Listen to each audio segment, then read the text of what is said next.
Thank you, Mr. Chair. Dear colleagues, ladies and gentlemen, allow me to begin by expressing sincere gratitude to Austria for the work and efforts to defuse armed conflicts, to fight radicalization and violent extremism, and to rebuild trust as the leitmotif of their committed chairmanship through the year.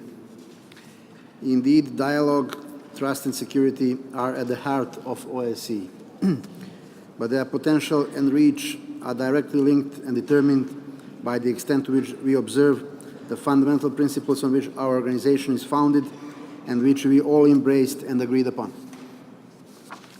Among foremost are the inviolability of borders, the non-use of force in international relations, respect for the internal and external sovereignty of neighboring states, respect for human rights and fundamental freedoms, and dignity of every individual. The crisis in and around Ukraine has abundantly demonstrated the geared consequences that follow when the OSCE's founding principles and values are not observed. And to this very day, our efforts remain overshadowed by their continued violation.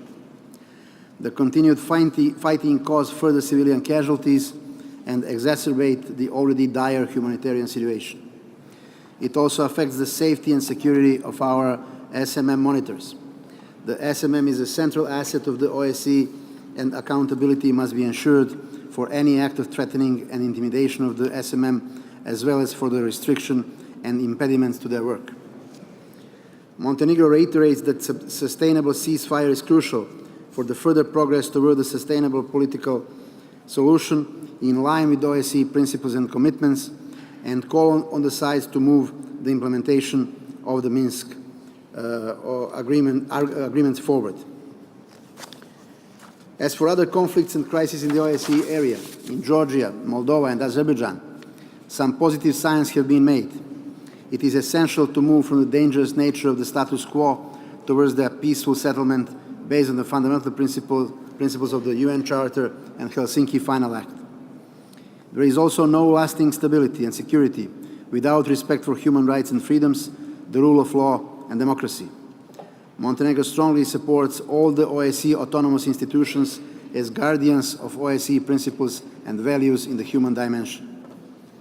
Dear colleagues, at our meeting in Mauerbach, I already welcomed the successful launch of the structured dialogue on current and future security challenges and risks in the OSCE area.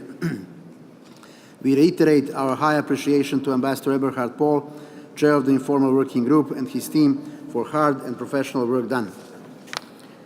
Effective arms control and the full implementation of our politico-military commitments are an integral part of the OSCE comprehensive and cooperative concept of security. Full implementation and substantial modernization of the Vienna document will contribute to risk reduction and enhance military transparency and predictability that are important for the security of us all. In concluding, let me thank once again the Austrian chairmanship and extend our best wishes to the incoming chairmanship of Italy. Thank you.